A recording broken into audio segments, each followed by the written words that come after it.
আসসালামু আলাইকুম, সবাই কেমন আছেন? আলহামদুলিল্লাহ আমি ভালো আছি।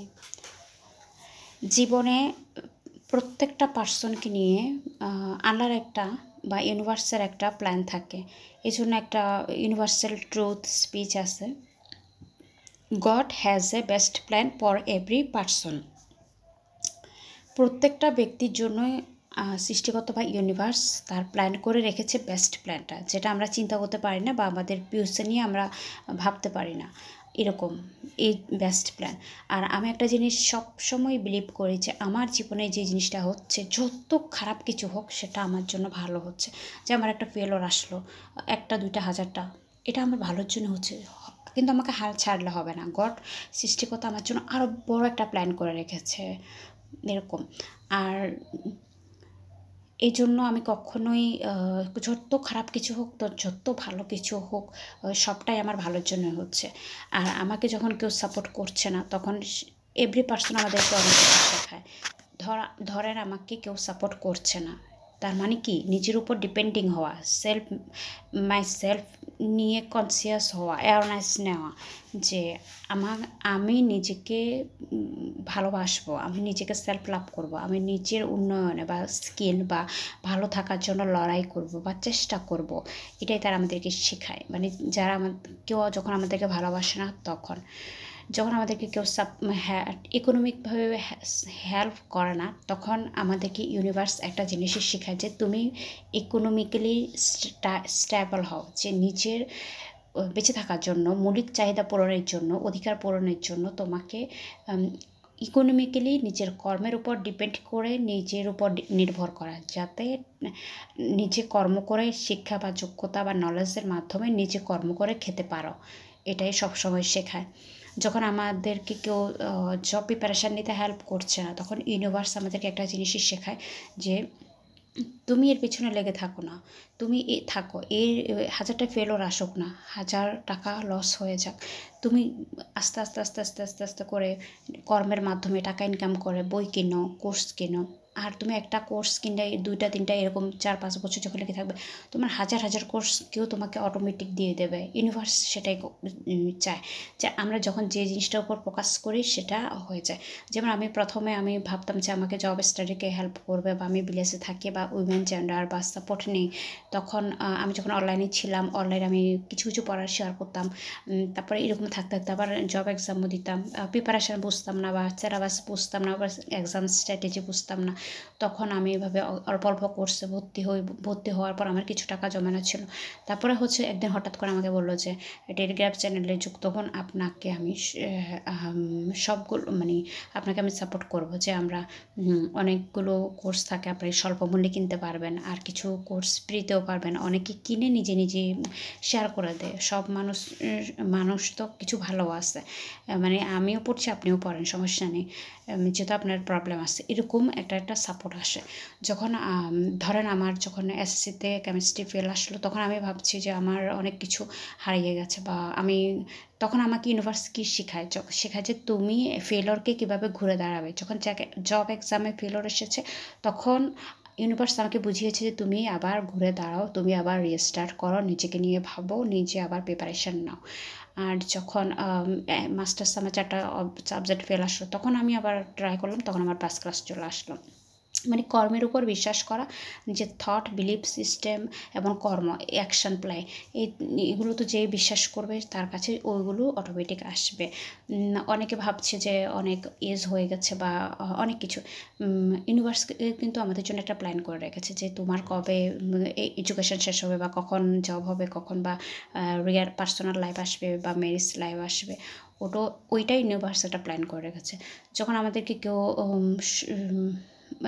ইমোশনালিভাবে আমাদেরকে ছেড়ে চলে মানে আমরা যখন একটা পার্সনের উপর নির্ভরশীল হয়ে যাই, তখন ইমোশনালি তখন সে আমাদেরকে অনেক ভালোবাসা বা মেরি কমিটমেন্ট দেওয়ার পরেও আমাদেরকে যখন ছেড়ে চলে যায়, ঠিক তখন আমাদেরকে ইউনিভার্স একটা জিনিসই শেখায় যে তুমি নিজের উপর ইমোশনালিভাবে ডিপেন্ডেন্ট হও, নিজের সেলফ লাভে মনোযোগ দাও। তুমি যদি নিজের সেলফ লাভ এবং নিজের স্বপ্ন, লক্ষ্য, ইকিগাইতে মন দাও, তাহলে তোমার জীবনে ওই মানুষটা বা এর চেয়েও ভালো একটা পার্সন তোমার জীবনে আসবে, যে তোমার স্বপ্ন, লক্ষ্য পূরণে সহায়তা করবে বা সফলতাকে ধরে রাখার জন্য সাপোর্ট করবে। এই জন্য আমি সব সময় বলি যেটা হচ্ছে সবটাই আমার ভালোর জন্য হচ্ছে। ধরেন আমি 17তমতে ফেল করেছি লিখিত, তো আমি ভাবছি যে আমার জবটা হয়নি, আমি অনেক কষ্ট পেলাম, সেটাও কিন্তু আমার কর্মের ফল, যেহেতু আমি প্র্যাকটিস করি নাই। তো এখন আবার শুরু করছি। তো 2 বছর 3 বছর পরে গিয়ে আমি দেখলাম আমার মা যখন ডায়াবেটিসে হঠাৎ করে গ্লুকোজের মাত্রা একদম 0 হয়ে গেছে, মাইনাসে চলে গেছে। তখন কেউ ছিল না, আমি ছিলাম। আমার কারণে 1 সেকেন্ডের জন্য উনি বেঁচে গেল, একটু চিনি দেওয়ার কারণে।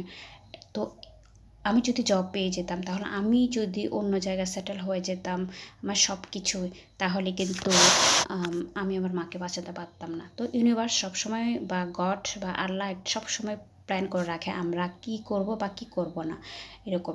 যেমন আমি যদি 17তমতে জব পাইতাম তাহলে আমি কখনোই বা ফেনী ভিক্টোরিয়া হাই স্কুল বা ছাগলনাইয়া ডিজিটাল স্কুলে কখনোই পরীক্ষা দিতাম না, আমার একটা এক্সপিরিয়েন্স হতো না। বা এর কাগজপত্রগুলো রেডি করা, এর বেসরকারি পরীক্ষাগুলো কেমন হয়, বা আমার এক্সপিরিয়েন্স কাগজ জোগাড় করা, সব কিছুই এরকম। ধর আমি ভাবছি যে আমার প্রাইমারি আমার অনেক কিছু হারিয়ে গেছে না, আমি একটা আমি প্রেলে রিটেন যেহেতু ভাইবা যেহেতু টিকেছে, তো আমার একটা প্ল্যান আসছে, কনফিডেন্স এসেছে, এবং কাগজপত্র রেডি করা সব কিছু আমার একটা এক্সপিরিয়েন্সের মতো দিয়ে গেছি। তো পাওয়া না পাওয়াটা হচ্ছে যে ইউনিভার্সের হাতে। তো আমরা যখন পাবো তখন কিন্তু এমনিতেই পেয়ে যাব। আর যখন যেটা আমাদের দরকার নেই সেটা আমাদেরকে আল্লাহ আমাকে কখনোই বা ইউনিভার্স আমাদেরকে কখনোই দেবে না। এই জন্য একটা পার্সন যখন তোমাকে জীবন সমুদ্রে ধাক্কা মেরে ফেলে দেবে, তখন তোমাকে নিজে নিজেই বেঁচে ওঠার লড়াই করতে হবে, নিজে নিজে সাঁতরিয়ে এগোতে হবে, বা কিনারে এসে নিজেকে বাঁচাতে হবে।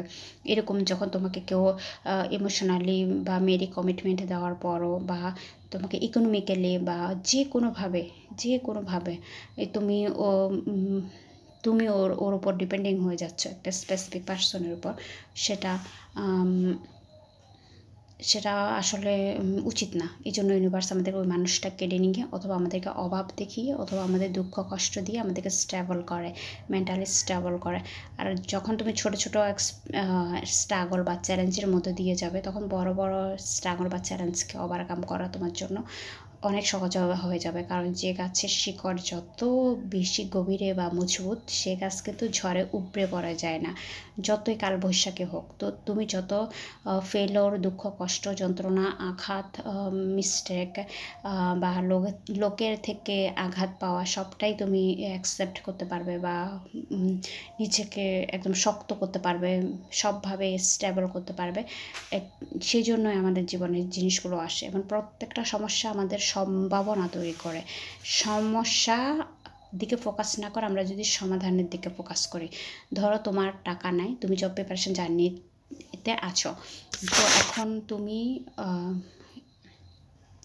এখন তোমাকে টাকা ইনকাম করতে হবে, ইউনিভার্স সেটাই বলছে, বা তোমার জীবন বা পরিস্থিতি মানে ভবিষ্যৎ সেটাই বলছে যে তোমাকে নিজে টাকা ইনকাম করতে হবে, এবং ইকোনমিক্যালি ডিপেন্ডিং হতে হবে, স্টেবল হতে হবে। আর আমরা আর একটা হচ্ছে যে আমরা সমস্যার দিকে ফোকাস না করে যদি সমাধান বা সম্ভাবনার দিকে ফোকাস করি, তাহলে আমাদের জীবনটা পাল্টে যায়। যেমন যখন একটা রোগ আসার আগে কিছু লক্ষণ দেখা দেয়, তেমনি আমাদের বড় কিছু সমস্যা হওয়ার আগে কিছু লক্ষণ দেখা দেয়। সেজন্য আমাদেরকে সমস্যাগুলো চিহ্নিত করে সেটাই সমাধানের চেষ্টা করা উচিত। ধরো জব প্রিপারেশনে তোমার অনেকগুলো ফেলিয়ার এসেছে, তার মানে এখন ইউনিভার্স বা তুমি নিজের বিবেক রিয়েলিটিকে বলতে চাচ্ছি, তুমি জব প্রিপারেশন নাও, এক্সাম স্ট্র্যাটেজি বুঝো, বই পড়ো, 8 ঘন্টা করে পড়ো, নিজের উপর ফোকাস করো, তাহলে তুমি সাকসেস হতে পারবে। আর ফিউচারে 30, 40, 50 বছর তোমাকে আর কর্ম করতে পারবে। জব মানে কর্ম করতে পারবে, সেটাই শেখাচ্ছে। ফেলোর মানে এটা শেখাচ্ছে না যে তুমি চুপচাপ হয়ে যাবে, ডিপ্রেস হয়ে যাবে, এক ঘরে বসে থাকবে, কান্না করবে, এটা না। এরকম যখন শরীরে কিছু রোগের লক্ষণ দেখা যায় তখন আমাদেরকে ইউনিভার্স শেখায় যে আমাদের শরীরের উপর যত্ন নেওয়া উচিত। যখন আমাদের রিলেশনগুলো ব্রেকআপ হয়েছে তখন ইউনিভার্স আমাদেরকে শেখায় কোনো স্পেসিফিক পার্সনের উপর ডিপেন্ডিং হওয়া যাবে না। যখন আমাদের ইকোনমিক প্রবলেম ছোটো ছোটো সময় থাকতে তৈরি হয় তখনই আমাদেরকে ইউনিভার্স শেখায় যে তুমি ইকোনমিক্যালি স্টেবল হও, ডিপেন্ডিং হয়ও না পুরোপুরি। হ্যাঁ, আমরা অবশ্যই মানুষের উপর জন্ম থেকে মৃত্যু পর্যন্ত ডিপেন্ডিং, কিন্তু পুরোপুরি এমন ডিপেন্ডিং হওয়া যাবে না যেটা আমি আর বেঁচে থাকা অস্তিত্বের সংকট পড়বে। এই জন্য নিজেকে ভালোবাসা, নিজের ভালো থাকা। আমি সবসময় নিজের ভালো থাকার চেষ্টা করি বা নিজেকে ভালো রাখার চেষ্টা করি। অনেকে হয়তো বেঁচে থাকার লড়াই করে, কিন্তু আমি চেষ্টা করি ভালো থাকার লড়াই। কর্মের মাধ্যমে নিজেকে ব্যস্ত রাখার মাধ্যমে, মেডিটেশন বা সঠিক জীবনযাপনের মাধ্যমে নিজেকে ভালো রাখার সবটাই চেষ্টা করি। সবাই ভালো থেকো, সবাই নিজের খেয়াল রেখো, সবাই নিজের স্বপ্ন, লক্ষ্য, ইকিগাই বা প্যাশনটা খুঁজে বের করো, সেই অনুযায়ী অ্যাকশন প্লেতে কাজ করো এবং হচ্ছে যে তোমার মেধাকে সম্পদে পরিণত করো, সমাজ, দেশ বা দশের তরে। আর সবসময় সম্পর্কগুলো যত্ন নিও। Thank you so much.